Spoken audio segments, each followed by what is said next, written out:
आपका हमारे YouTube channel में स्वागत है। आज हम देखेंगे क्लास 9th के साइंस का 3rd चैप्टर। इसके नोट्स देखेंगे और डिटेल में चैप्टर के बारे में भी देखेंगे। तो आज देखते हैं। हमारा 3rd चैप्टर है परमाणु एवं अणु। अब देखते हैं अध्याय एक नज़र में कि हमें इसके अंदर क्या क्या चीज़ें पढ़नी है। अब फर्स्ट क्या है हमारा रासायनिक संयोजन के नियम। एक क्या हमारा द्रव्यमान संरक्षण का नियम है, एक स्थिर अनुपात का नियम है। द्रव्यमान का उदय देखें, उदय या विनाश संभव नहीं है, वो चीजें बदलती रहती हैं बस। आप उसका ना उदय कर सकते हो ना उसका विनाश कर सकते हो। स्थिर अनुपात में का नियम क्या है आपका, यौगिक उन्हीं तत्वों से निर्मित होगा जिनमें वो मिलकर बना है या इन तत्वों से द्रव्यमान का अनुपात सदैव समान होगा। कि मतलब यौगिक उन्हीं तत्वों से मिलकर बनेगा जिससे वो निर्मित होगा और दोनों क्या होंगे, द्रव्यमान का अनुपात क्या होगा, सदैव समान होगा। आगे देखते हैं। अगला क्या है आपका डाल्टन का परमाणुविक मॉडल। परमाणु, ठीक है। सबसे छोटा कण क्या है, परमाणु। अविभाज्य, ना तो उदय है ना ही विनाश है। समान तत्व के द्रव्यमान और रासायनिक गुण समान होता है। अगर समान तत्व के द्रव्यमान आप तत्व लेते हो तो उसके द्रव्यमान और रासायनिक गुण क्या होंगे, समान होंगे। विभिन्न तत्वों के द्रव्यमान और रासायनिक गुण भिन्न होते हैं, समान अनुपात में सहयोग करते हैं। अगला देखते हैं हम परमाणु। तत्व का सबसे छोटा कण कौन सा है, परमाणु। तत्व के सभी गुण उपस्थित हैं और परमाणु भी आपके दो उसमें है, द्रव्यमान, परमाणु, द्रव्यमान और परमाणु का अस्तित्व। परमाणु का द्रव्यमान C12 के द्रव्यमान के 1/12वें भाग का है और परमाणु का अस्तित्व क्रियाशील मुक्त आयन संयोजन के पश्चात। और अणु तत्व या यौगिक का सबसे छोटा कण। अणुओं के गुण ही पदार्थ के गुण होते हैं, जैसे अणुओं के प्रकार, आणविक द्रव्यमान, सूत्र इकाई द्रव्यमान और आणविक, ठीक है। एक परमाणु बहुपरमाणु संयोजन के पश्चात क्या होता है, एक होता और बहु होता है। आगे देखते हैं, ये आपका चैप्टर का एक ओवरव्यू था, उसके बाद आप थोड़ा डिटेल में देखते हैं। आइए, रासायनिक संयोजन के नियम क्या है। किन्हीं दो या उससे अधिक पदार्थों के बीच रासायनिक अभिक्रिया कुछ सिद्धांतों पर आधारित होती है। इन सिद्धांतों को रासायनिक संयोजन के नियम होते हैं। जब आप दो रिएक्शन कराते हैं दो के बीच में, तो कुछ उसके अंदर नियम होते हैं, कुछ सिद्धांत होते हैं, तो उस सिद्धांतों को रासायनिक संयोजन के नियम कहते हैं। जैसे देखते हैं रासायनिक संयोजन के नियम। पहला क्या है, द्रव्यमान संरक्षण का नियम। दूसरा स्थिर अनुपात का नियम। तीसरा गुणित। चौथा पारस्परिक और गेलुसक का गैसीय आयतन का नियम। जो हमारे तीन है इनका अध्ययन क्या है, आपको जो ये 3rd है, जो नेक्स्ट क्लासेस आएंगी आपकी उसमें पढ़ेंगे, और बाकी इसमें आपका 2 का पढ़ते हैं। फर्स्ट क्या हमारा द्रव्यमान संरक्षण का नियम। इस नियम के अनुसार द्रव्यमान का उदय या विनाश संभव नहीं है, ना उसका उदय होता है ना विनाश होता है। किसी रासायनिक अभिक्रिया के लिए इस नियम का उपयोग निम्नलिखित तरीकों से किया जा सकता है। किसी भी रासायनिक अभिक्रिया के दौरान पदार्थों के द्रव्यमान का जोड़ उस अभिक्रिया के उत्पादों के द्रव्यमान के जोड़ के बराबर होगा। उदाहरण जैसे देखा हमने कि दो पदार्थ लिए हमने A और B, और दोनों को क्या कर दिया आपने, मिला दिया, तो उससे एक उत्पाद क्या बन गया, AB। A और B लेके क्या बन गया आपका AB। तो A क्या है आपका अभिकारक है और A क्या है आपका उत्पाद है। दो जिससे आप रिएक्शन कराते हैं और उसके बाद जो उसका उत्पाद बनता है, तो जो रिएक्शन कराते हैं उसको हम क्या बोलते हैं, अभिकारक बोलते हैं। जो दो पदार्थ होते हैं आपके। अब इसमें A का द्रव्यमान, B का द्रव्यमान और AB का द्रव्यमान। अब इसमें एक कोई आपने पदार्थ M लिया, उसका A का द्रव्यमान, B और A दोनों को मिलके क्या होगा, तो AB का द्रव्यमान। जैसे एग्जांपल देखते हैं, हमने एक हाइड्रोजन लिया, एक ऑक्सीजन और उसमें बन गया आपका H2O। मतलब उसमें क्या हो गया, इसमें यहाँ पे 2 हाइड्रोजन थे H2, यहाँ पे 2 ऑक्सीजन थे, तो यहाँ पे क्या बन गया हमारा वाटर बन गया। तो देखिए वाटर क्या है, लिक्विड फॉर्म में है, एल का मतलब लिक्विड है, यहाँ पे O2 के आगे जी लिखा है, इसका मतलब ये गैस के फॉर्म में है, H2 के आगे भी जी लिखा है तो ये गैस के फॉर्म में। अगर हम नीचे इसका देखते हैं कि कितने ग्राम का बनेगा, तो 2 है आपका, 2 इंटू एच का 2, एच में एक एक होते हैं तो 2 2 हो गए, तो 2 का 4 ग्राम। O का 16 होता है तो 2 O 2 है तो 16 इंटू 32 ग्राम। अब H2O जो आपका बना हुआ है उसमें हाइड्रोजन के 2 हैं और ऑक्सीजन के 16 हैं, 2 प्लस 16 18 और 2 36, तो टोटल कितना बन गया आपका 36 ग्राम बन गया।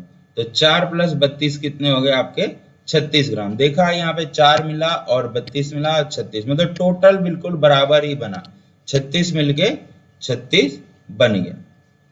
एक प्रश्न है यहाँ देखते हैं, एक अभिक्रिया में 5.3 ग्राम के सोडियम कार्बोनेट एवं 6.0 ग्राम के एथेनॉइक अम्ल अभिक्रिया करते हैं, तो 2.2 gram carbon dioxide, 8.2 gram sodium ethanoid एवं 0.9 ग्राम जल उत्पाद के रूप में प्राप्त होते हैं। इस अभिक्रिया द्वारा दिखाइए कि ये परीक्षण द्रव्यमान संरक्षण के नियम को सिद्ध करता है।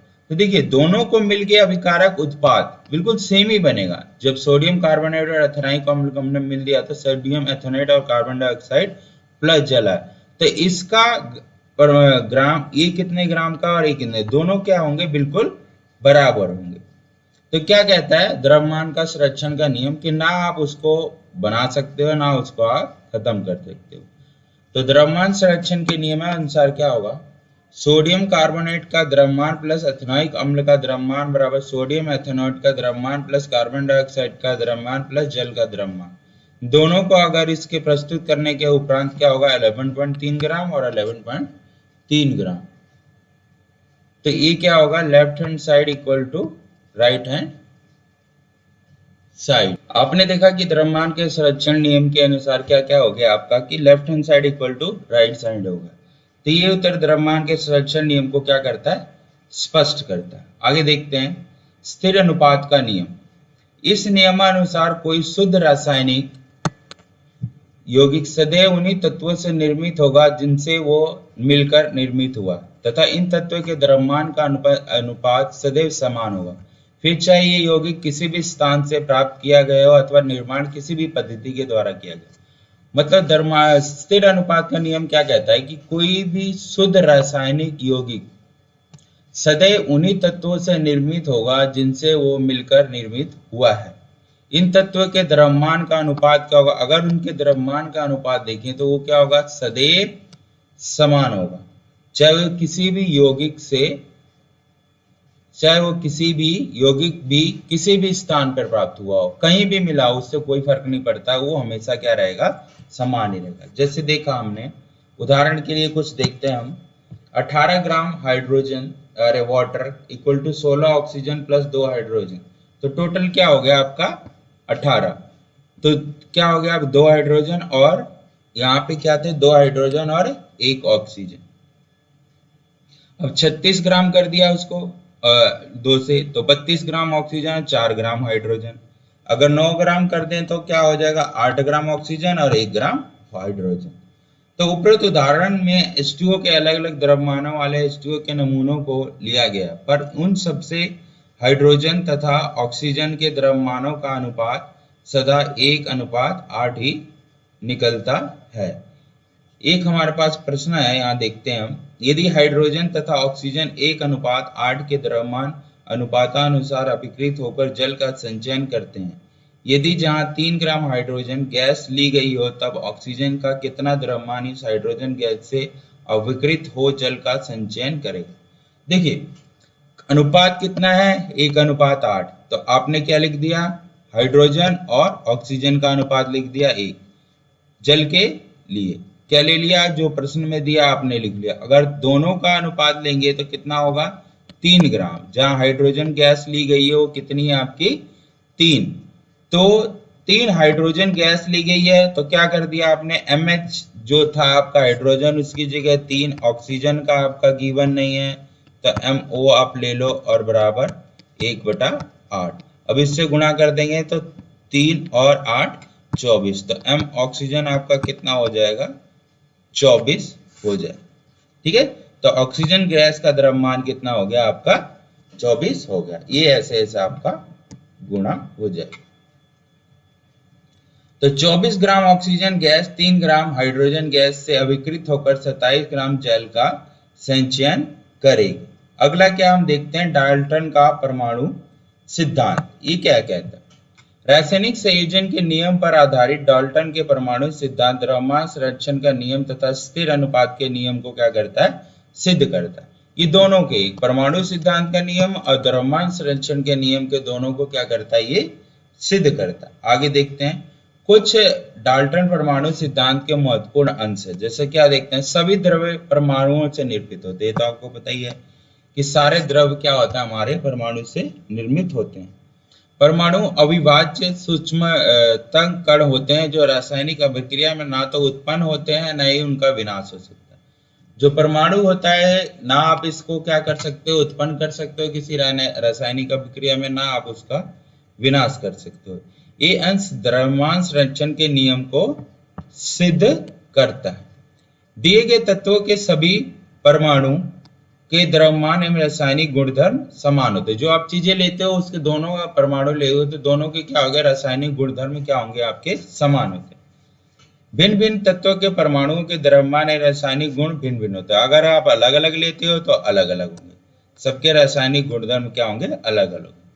भिन्न भिन्न तत्वों परमाणु परस्पर छोटी पूर्ण संख्या के अनुपात में संयोग कर यौगिक का निर्माण करते हैं। ये अंश स्थिर अनुपात के नियम को सिद्ध करता है। किसी भी यौगिक में परमाणुओं की सापेक्ष संख्या एक प्रकार से निश्चित होती है।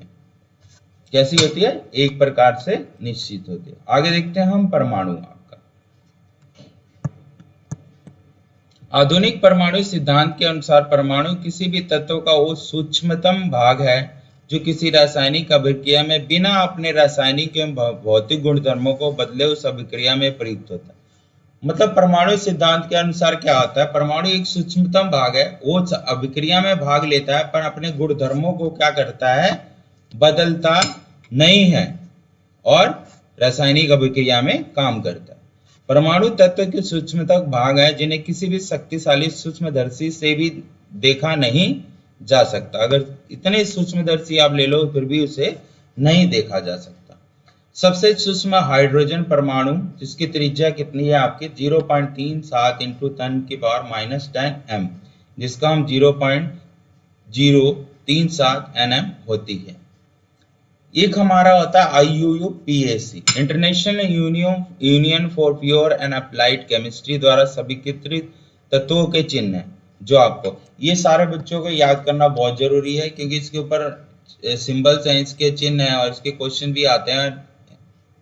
जैसे देखते हैं एल्युमिनियम का Al, आर्गन का Ar, बैरियम का Ba, कैल्शियम का Ca, क्लोरीन का Cl, कोबाल्ट का Co, लेड का Pb, कॉपर का Cu, फ्लोरीन का F, गोल्ड का Au, हाइड्रोजन का H, आयोडीन का I, आयरन का Fe, सल्फर का S, नाइट्रोजन का N, ऑक्सीजन का O, पोटेशियम का K, सिलिकॉन का Si, सिल्वर का Ag, सोडियम का Na और जिंक का Zn। किसी भी तत्व के परमाणु का द्रव्यमान उसका परमाणु द्रव्यमान कहलाता है। वर्ष 1961 में IUPAC ने परमाणु द्रव्यमान की इकाई U को परमाणु के द्रव्यमान का मापक माना है। क्या माना है, परमाणु द्रव्यमान की इकाई का क्या है, U, ये उसका क्या है, मापक है। अब देखते हैं हम परमाणु द्रव्यमान की इकाई। एक परमाणु द्रव्यमान की इकाई का द्रव्यमान C12 के समस्थानिक के 1/12वें हिस्से के द्रव्यमान के बराबर होता है। अगर ये परमाणु के अंदर देखेंगे तो C12 के समस्थानिक के 1/12वें हिस्से के बराबर होगा। मतलब 1U हो गया 1/12 × C12 और 1U का क्या होती है वैल्यू यहाँ पे 1.66 × 10⁻⁻27 kg। लिया है आपका हाइड्रोजन परमाणु लिया हमने 1/C कर दिया तो 1/12, तो क्या हो गया आपका हाइड्रोजन N, एक हाइड्रोजन H परमाणु द्रव्यमान 1U का N परमाणु का द्रव्यमान, तो N का कितना हो गया आपका 14 और हाइड्रोजन का 1U, तो N का क्या है 14। इसी तरह से कुछ परमाणु की इकाई भी दी हुई है हमारी, इस टोटल से इसको निकाल के चीजें दी हुई है, जैसे हाइड्रोजन की कितनी है, हीलियम की कितनी है, लिथियम की कितनी है परमाणु संख्या, बेरिलियम की कितनी है, 9U है, 11U, तो ये भी याद करना आपको जरूरी है। ये सारी संख्या दी है तो आप इसको याद कर लें। द्रव्यमान संख्या दी गई है कि हाइड्रोजन का द्रव्यमान संख्या 1 है, वहीं आप देखें तो सोडियम की द्रव्यमान संख्या कितनी है, 23 है। ये आपके जो क्वेश्चंस करेंगे उसमें सारी इनकी द्रव्यमान संख्या आपकी क्या होती है, यूज होती है। वैसे ही आप आयरन की द्रव्यमान संख्या देख लें तो कितनी है, 56। परमाणु किस प्रकार अस्तित्व में रहते हैं ये देखते हैं हम। ज्यादातर तत्वों के परमाणु अत्यधिक अभिक्रियाशील होने के कारण कभी भी मुक्त अवस्था में नहीं पाए जाते हैं। इसलिए मुक्त अवस्था में नहीं पाए जाते हैं क्योंकि वो अभिक्रिया करते रहते हैं। केवल निष्क्रिय गैसों के परमाणु ही मुक्त अवस्था में पाए जाते हैं। जो सक्रिय होते हैं वो मुक्त अवस्था में नहीं पाए जाते हैं। जो निष्क्रिय गैसें होती हैं वो क्या कहती हैं, आपकी मुक्त अवस्था में पाई जाती है। उदाहरण के लिए कुछ देखते हैं हमारे पास, helium, neon, argon, krypton, xenon, radon, ये क्या हमारी सारी क्या है, निष्क्रिय गैसें हैं। छोड़कर अन्य तत्वों के परमाणु या अणुओं को निर्माण करते हैं या फिर आयन के रूप में पाए जाते हैं, तो इसको हम क्या कहते हैं, उदासीन कहते हैं। आयन पॉजिटिव, धनायन, ऋणायन, और अणु क्या होता है, उदासीन। अणु, किसी अणु का निर्माण दो या उससे अधिक परमाणुओं के बीच रासायनिक बंध उत्पन्न होने के कारण होता है। अणु तत्वों को, अणु किसी भी पदार्थ और सूक्ष्मतः इकाई है जो स्वतंत्र रूप से रह सकता है या उस पदार्थ के सारे गुणधर्मों को प्रदर्शित कर सकता है। जैसे हाइड्रोजन आपका क्या है, वाटर। अणु जल के संपूर्ण गुणधर्मों को प्रदर्शित करता है। किसी भी अणु का निर्माण एक ही तरह के परमाणु या भिन्न भिन्न परमाणु प्रकार के परमाणुओं के बीच रासायनिक बंध होने के कारण हो सकता है। इसी आधार पर अणुओं को दो भागों में बांटा गया है। कुछ यौगिक के अणु हैं हमारे पास, यौगिक, और कुछ उसके तत्व। जैसे जल, जल में क्या क्या होता है, एक हाइड्रोजन और ऑक्सीजन। अमोनिया में क्या होता है, नाइट्रोजन और हाइड्रोजन। देखिए आप इसके अंदर दो दो चीजें हैं। तो कार्बन और ऑक्सीजन, कार्बन डाइऑक्साइड में, हाइड्रोजन क्लोराइड में हाइड्रोजन और क्लोरीन, मीथेन में कार्बन डाइऑक्साइड, कार्बन और हाइड्रोजन, इथेन में आपका कार्बन और हाइड्रोजन, सोडियम क्लोराइड में सोडियम क्लोरीन, और कॉपर ऑक्साइड में कॉपर प्लस ऑक्सीजन।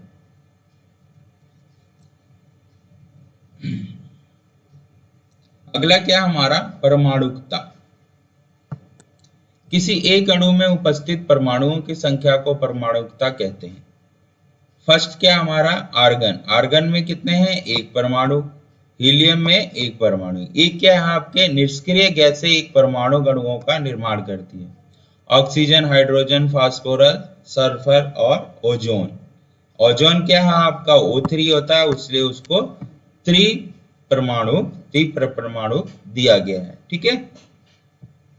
रासायनिक सूत्र, किसी यौगिक का रासायनिक सूत्र उसके संगठक का परिकात्मक का निरूपित होता है। रासायनिक सूत्र जैसे आपके क्या लिख दिया हमने, जल का लिख लिया, तो ये आपका क्या है, रासायनिक सूत्र।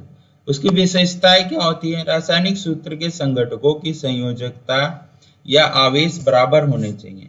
धातु एवं धातु के यौगिक रासायनिक सूत्र संरचना में धातु को पहले लिखा जाता है, उसके बाद किसका लिखा जाता है, आधातु को। Calcium oxide, sodium chloride, copper oxide. बहुपरमाणिक आयन के रासायनिक सूत्र आने की स्थिति में इन आयन को ब्रैकेट में रखा जाता है। अगर बहुपरमाणिक आ जाते हैं तो उनको कहाँ रखा जाता है, ब्रैकेट में रखा जाता है आपको। आणविक द्रव्यमान, किसी भी एक अणु में उपस्थित परमाणुओं की द्रव्यमानों के जोड़ को आणविक द्रव्यमान कहा जाता है।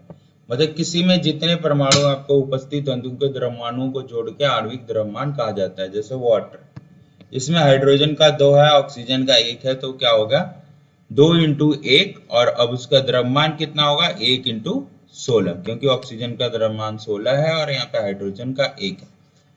तो आपका क्या हो जाएगा, हाइड्रोजन का 1 द्रव्यमान और ऑक्सीजन का छोड़ो, दोनों को अगर जोड़ देंगे तो हाइड्रोजन यहाँ पे 2 है आपका, H2 है और O है, तो H2 का 2 हो गया, O का आपका 16 हो गया, और दोनों का आप प्लस कर दोगे तो कितना हो जाएगा, 18 हो जाएगा जो आपका आया है, और उसके साथ U जरूर आपको लगा।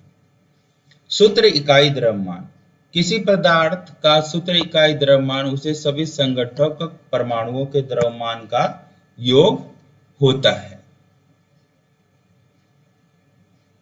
सूत्र द्रव्यमान एवं आणविक द्रव्यमान के नियम में केवल यही अंतर है कि यहाँ पर हम उस पदार्थ के सूत्र इकाई द्रव्यमान का उपयोग करते हैं जिसके संगठक आयन होते हैं। उदाहरण सोडियम क्लोराइड, एक Na एक Cl, दोनों का आप लोगों ने ले लिया और इसका वेट लिख दिया दोनों को प्लस करके, और इसका होता है 35.5 और इसका। ये सारी चीजें आपको याद करने की, सोडियम का कितना होता है द्रव्यमान 23 होता है, क्लोराइड का कितना होता है 35.5 होता है, तो ये सारी चीजें आपको लिखनी पड़ेगी। अब इसके नियम होते हैं लिखने के। सबसे पहले तत्वों के परमाणु चिन्हों को लिखा जाता है। अब इन चिन्हों के नीचे उसकी संयोजकता को लिखा जाता है। संयोजकता परमाणु का क्रॉस करते हैं, फिर परमाणु स्वरूप परमाणु दूसरे परमाणु संयोजकता ग्रहण करता है तथा परमाणु वाले परमाणु की संयोजकता को ग्रहण कर देता है, और संयोजकता को क्रॉस करके रासायनिक सूत्र लिखा जाता है। जैसे आपके पास अब आ गए लिखने के लिए, देखिए कैसे लिखते हैं। हाइड्रोजन का एक, सल्फर का दो, तो क्रॉस करके लिख दिया H2S हाइड्रोजन सल्फाइड। ऐसे कार्बन का 4, ऑक्सीजन का 2, तो क्या लिख दिया कार्बन डाइऑक्साइड। तो क्या कर दिया क्रॉस करके लिखा जाता है। तो यहां पे क्या होगा C2O4 हाइड्रोजन क्लोराइड H1Cl। ठीक है, ये सारे आपके रासायनिक सूत्र लिखने के लिए हैं।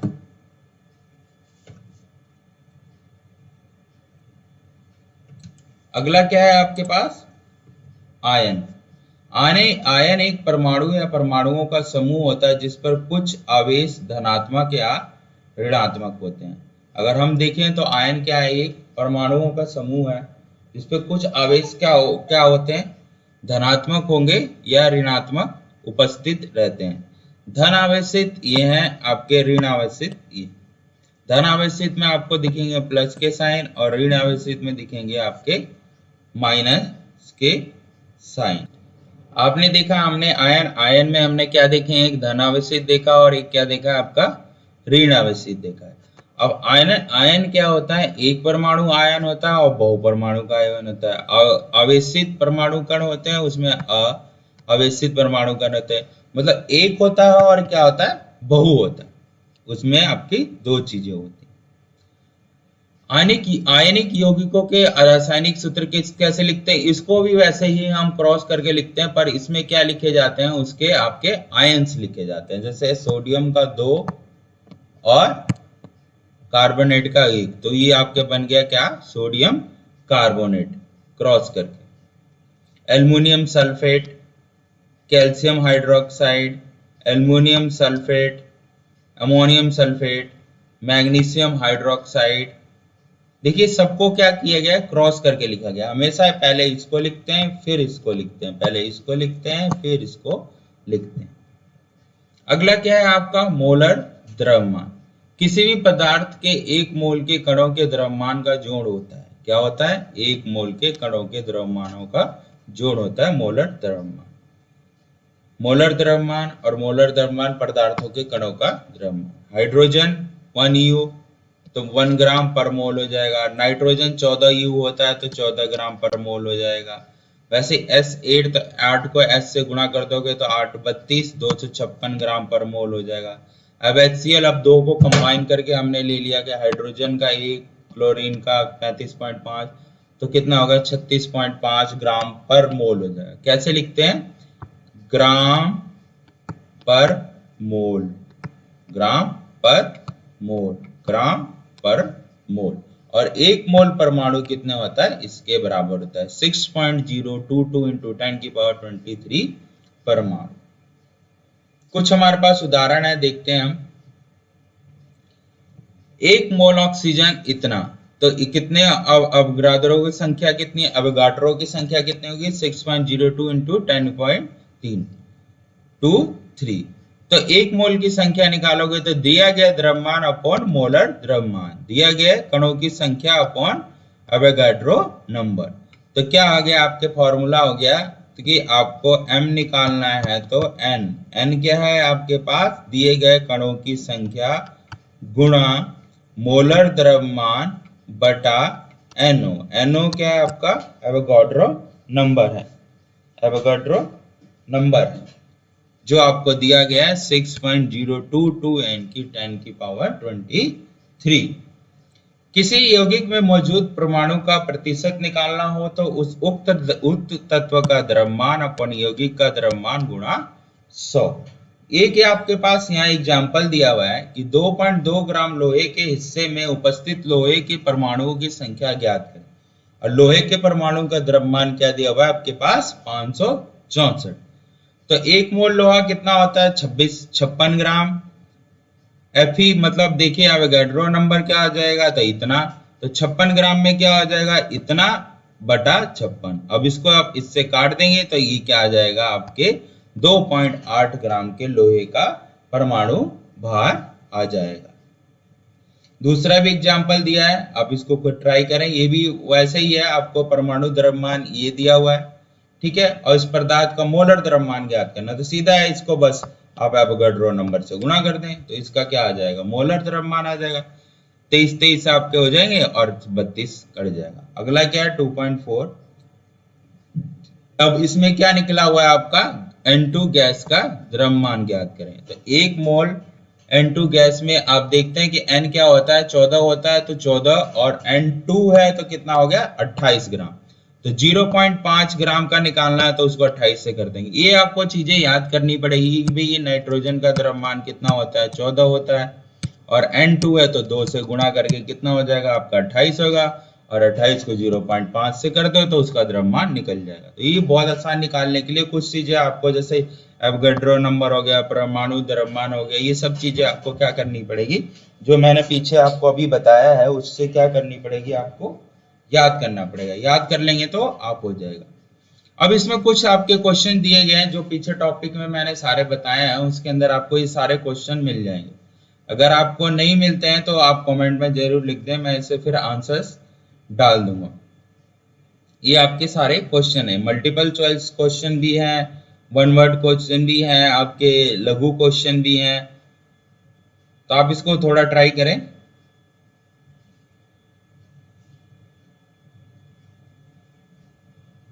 और पूरा पहले डिटेल में सारा शुरू से लेकर लास्ट तक पढ़ेंगे तभी ये सारे क्वेश्चन कवर होंगे, नहीं तो फिर ये कवर नहीं होने वाले हैं। और जो सा टॉपिक आज आपको इसमें समझ नहीं आया उस टॉपिक को कमेंट में डाल दे तो फिर मैं उसके अलग से उसको समझा दूंगा या उसकी अलग से वीडियो बना दूंगा।